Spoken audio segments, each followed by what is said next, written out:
আগামী 12ই ফেব্রুয়ারি জাতীয় ত্রয়োদশ সংসদ নির্বাচন অনুষ্ঠিত হতে যাচ্ছে। এই নির্বাচনের কিন্তু আর 7 দিন মাত্র বাকি রয়েছে।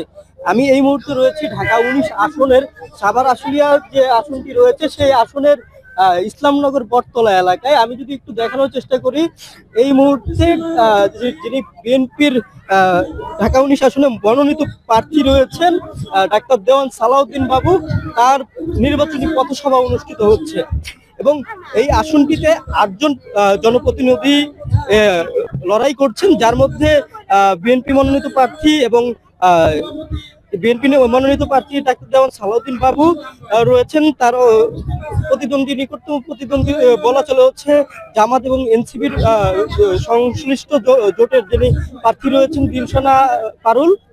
তিনি কিন্তু এই আসনে জামাত সমর্থিত পদপ্রার্থী হয়ে এই আসনটিতে এই বিএনপির হেভিওয়েট প্রার্থীর বিপক্ষে লড়ছেন। এছাড়া লড়ছেন হচ্ছে গণ অধিকার পরিষদের অ্যাডভোকেট শেখ শওকত হোসেন। এই 3জন ব্যক্তি বলা চলে এই ঢাকা 19 আসনের যে নির্বাচনী আমেজ সেটিকে ধরে রেখেছে। আমি যদি একটু জানিয়ে রাখি, এই প্রার্থীগুলো যারা হচ্ছে এই আসনটিতে লড়াই করছেন তারা কিন্তু হ্যাঁ ভোটের পক্ষে লড়াই করছেন।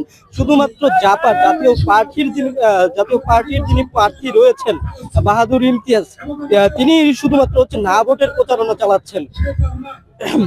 আমি যদি একটু আমার পিছনে আপনারা অবশ্যই দেখতে পাচ্ছেন যে হচ্ছে এখানে নারী পুরুষের যে মিলবন্ধন, যারা স্থানীয় ভোটাররা রয়েছেন তারা এই নির্বাচনী প্রচারণায় অংশগ্রহণ করেছেন এবং 12 তারিখ স্বতঃস্ফূর্ত ভাবে যাতে হচ্ছে নির্বাচনে অংশগ্রহণ করেন এবং ভোট কেন্দ্রে যান, সেই প্রচারণাগুলোই কিন্তু হচ্ছে এই বিএনপি প্রার্থী ডাক্তার দেওয়ান সালাউদ্দিন বাবু তিনি হচ্ছে প্রচারণায় তাদেরকে আহ্বান জানাচ্ছেন।